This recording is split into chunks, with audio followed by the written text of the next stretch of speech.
আজকে আপনাদের জন্য গ্রাম বাংলার ভূতের গল্প অন্দর মহলের রহস্য।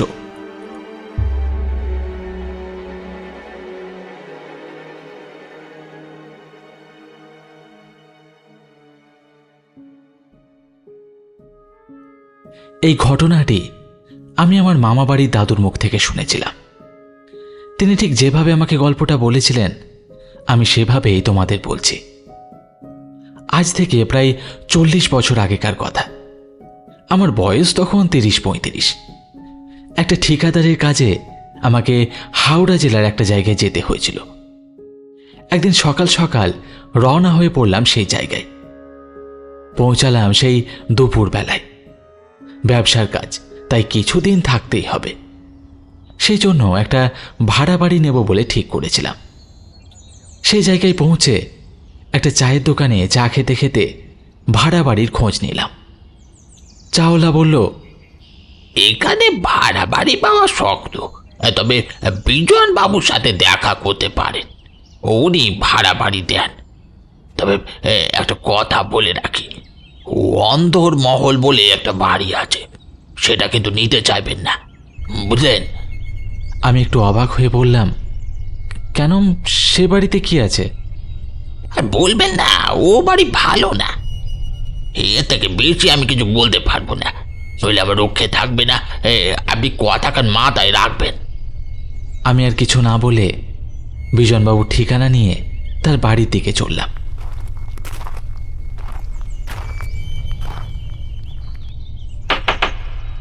বাড়ির দরজায় এসে কড়া নাড়তেই একজন বুড়ো লোক দরজা খুলে সামনে এলো। ধুতি পাঞ্জাবি পরা, চুলগুলো উস্কো খুস্কো, চোখে একটা সংশয় ভরা দৃষ্টি।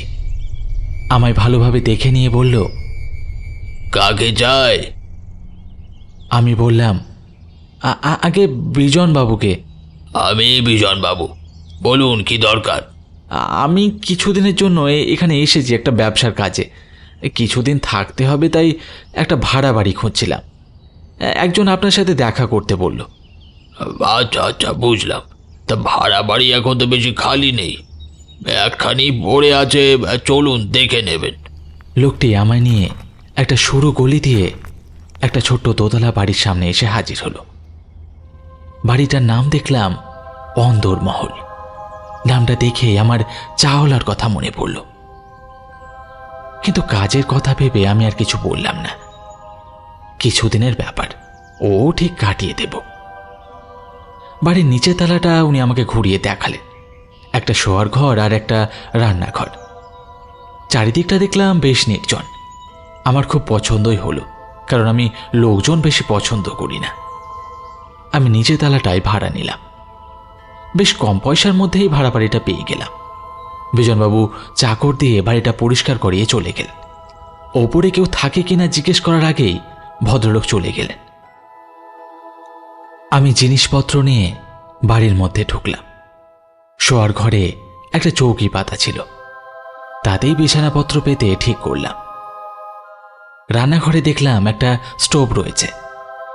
বাড়ি থেকে চাল ডাল আমি সঙ্গে এনেছিলাম, সাথে কিছু মশলাও ছিল। তাই দিয়ে কোনো রকমে ডাল ভাত নামিয়ে ফেললাম। খাওয়া দাওয়া সেরে বিছানায় গিয়ে শুয়ে পড়লাম।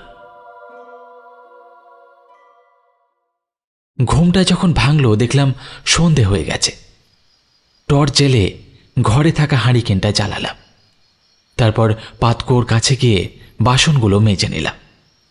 বাসন মেজে উঠে আসবো এমন সময় দেখলাম একটা লোক, ওই 40-50 বয়স, অন্ধকারে দাঁড়িয়ে আছে একটা বালতি হাতে করে। প্রথমে দেখে আমি একটু ভয় পেয়ে গেছিলাম, তবে বুকে সাহস এনে জিজ্ঞেস করলাম, কে আপনি? লোকটি সেই স্থিরভাবে আমার দিকে চেয়ে আছে, কিন্তু মুখে কোনো কথা নেই। আমি ভাবলাম ওপরতলায় ভাড়া থাকে, হয়তো জল নিতে এসেছে। আবার জিজ্ঞেস করলাম, আচ্ছা আপনি কি ওপরতলায় থাকেন? তাও কোনো উত্তর নেই। মনে মনে খুব রাগ হলো আমার। আমি আর কিছু না বলে নিজের বাসনপত্র আর জলের বালতি নিয়ে ঘরে চলে এলাম। দেখলাম আমি যেতে লোকটা বালতিতে করে জল ভরতে শুরু করেছে এবং অন্ধকারেই বালতি হাতে করে দোতলায় উঠে গেল। আমি একটু অবাক হলাম। ভাবলাম একবার বিজনবাবুকে জিজ্ঞেস করব। রাতের খাবার বানাতে ইচ্ছে হলো না, আর পরের দিনের জন্য বাজারও যেতে হতো। তাই ভাবলাম রাতের খাবার খেয়ে আর সবকিছু বাজার করে একেবারেই ফিরব। দরজায় তালা দিয়ে সিঁড়ির দিকে দেখলাম, ঘুটঘুটে অন্ধকার। বাড়ির বাইরে বেরিয়ে দেখলাম ওপরতলায় কোনো আলো জ্বলছে না। একটু কেমন খটকা লাগলো। এই লোকটা ভারী অদ্ভুত তো, বাড়ির বাইরে গেছে না ভেতরে আছে কিছুই বোঝা যায় না। একটা আলো পর্যন্ত জেলে রেখে যায়নি। রাতের খাবার খেয়ে সব বাজার করে যখন বাড়ি ফিরলাম, তখন দেখি ওপরতলায় একটা হারিকেন জ্বলছে।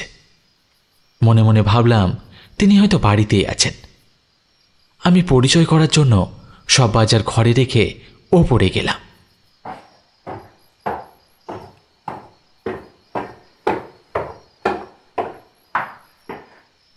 ওপরে গিয়ে কড়া নাড়লাম, কিন্তু কিন্তু কোনো সাড়া পেলাম না। সাড়া না পেয়ে রেগে ফিরে এলাম। সেদিন রাতে ঘুমোতে আমার একটু দেরি হলো। একটা গল্পের বই পড়তে শুরু করেছিলাম। যখন ঘুমোতে গেলাম তখন একটা বিষয় লক্ষ্য করলাম। ওপর ঘরে কে যেন দ্রুত হাঁটাহাঁটি করছে। একটু ভয় হলো। কিরকম লোকের পাল্লায় পড়লাম কে জানে। তারপর কখন ঘুমিয়ে পড়েছি বুঝতে পারিনি।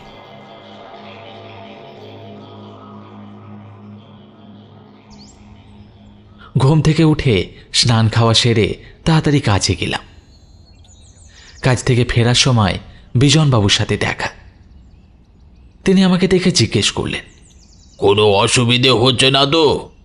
আমি বললাম, না না, কোনো অসুবিধে নেই, তবে আমি একটু উসখুস করছি দেখে বিজনবাবু বললেন, কিছু বলবেন? না, আসলে বলাটা ঠিক হবে কি না, আমার ওপরতলায় যিনি ভাড়া আছেন তিনি একটু অন্য রকমের মানুষ। দরজা বন্ধ করে রাখেন সব সময়, আবার গভীর রাতে হাঁটাহাঁটি করেন। আমার কথা শুনে তিনি একটু হকচকিয়ে গেলেন এবং নিজেকে সামলে নিয়ে বললেন, দোতলায় তো কেউ ভাড়া থাকে না, আপনি মনে হয় ভুল দেখেছেন। আমি তো সেদিন কলতলায় দেখলাম, তারপরে জল নিয়ে যাওয়ার শব্দও পেয়েছি আর হাঁটাহাঁটির শব্দও পেয়েছি রাত্রে। এগুলো সবই ভুল। তিনি এড়িয়ে যাওয়ার মতো করে বললেন, ঘুমের ঘোরে হয়তো স্বপ্ন দেখেছেন। সুকান্ত, কোথা গিয়েছিলে? এই তোমার সাথে একটু জরুরি কথা ছিল, চলো তোমার সাথে যাই। আচ্ছা এলাম, হ্যাঁ, সাবধানে থাকবেন। বুঝতে পারলাম তিনি বিষয়টা এড়িয়ে যেতে চান। এবার আমার ভয় করতে শুরু করলো। সত্যি কি আমার চোখের ভুল নাকি অন্য কিছু? বেশি কিছু না ভেবে আমি বাড়ির দিকে হাঁটা দিলাম।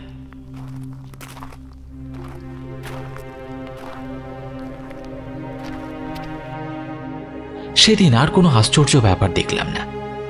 লোকটার জল নিয়ে যাওয়ার শব্দও পেলাম না। ভাবলাম তাহলে হয়তো আমারই ভুল হয়েছে। কি দেখতে কি দেখেছি। পরের দিন আমাকে সকাল সকাল একটা কাজে যেতে হতো, তাই তাড়াতাড়ি ঘুমিয়ে পড়েছিলাম। পরের দিন সকালে উঠে আমি কাজে বেরিয়ে পড়ি। সেদিন বাড়ি ফিরতে অনেক রাত হয়। আমি গলি পেরিয়ে বাড়ির সামনে যাব, এমন সময় দেখলাম সেই লোকটা জলের বালতি নিয়ে ওপরে যাচ্ছে। আমি দাঁড়িয়ে পড়ে দেখতে লাগলাম। সিঁড়িতে পায়ের শব্দ শুনলাম।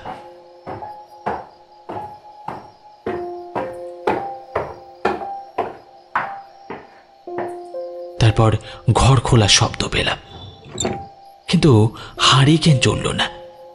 আমি একদৃষ্টে তাকিয়ে আছি জানলার দিকে। হঠাৎ দেখলাম ঘরে একটা আলো জ্বলে উঠল, আর সেই আলোতে দেখলাম একটা লোক গলায় দড়ি দিয়ে ঝুলছে। তার চোখগুলো ফেটে বেরিয়ে আসছে, জিভটা যেন খসে পড়ছে। এই ভয়ানক দৃশ্য দেখে আমি ভ্যাবাচাকা খেয়ে গেলাম। লোকটাকে বাঁচাতে হবে। তাড়াতাড়ি সিঁড়ি দিয়ে উঠে গেলাম দোতলায়। দরজায় ধাক্কা দিতে লাগলাম, চিৎকার করলাম, কি করছেন? কি, দরজা খুলুন, কি করছেন আপনি? তারপর একটা জিনিস দেখে আমি হতভম্ব হয়ে গেলাম। দরজায় বাইরে থেকে তালা ঝুলছে।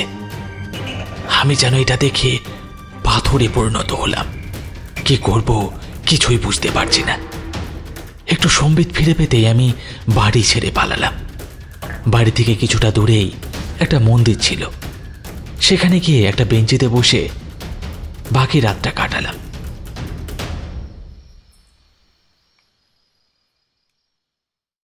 সকালে জিনিসপত্র নিয়ে বিজনবাবুকে বিদায় জানিয়ে সেই চায়ের দোকানে গিয়ে হাজির হলাম। তাকে সমস্ত ব্যাপারটা বললাম। সব শুনে সে বলল, আপনাকে তো আমি বলেছিলাম ও বাড়িতে থাকবেন না। আমি জিজ্ঞাসা করলাম, আচ্ছা ও বাড়ির রহস্য কি বলো তো?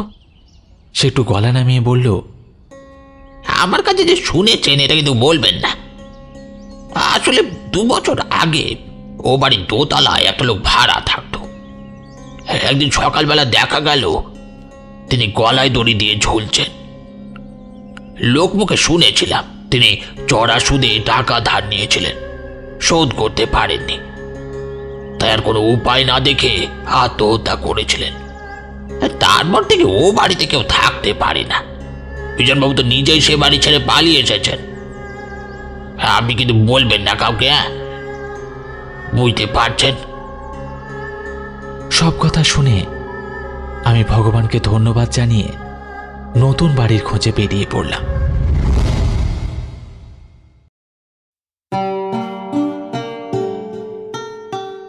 শুনছিলেন অন্দরমহলের রহস্য। আজকের গল্পটি আপনাদের ভালো লাগলে অবশ্যই একটি লাইক করবেন এবং আমার গল্প পাঠ আপনার কেমন লাগছে অবশ্যই কমেন্ট করে জানাবেন। দেখা হবে পরের গল্পে।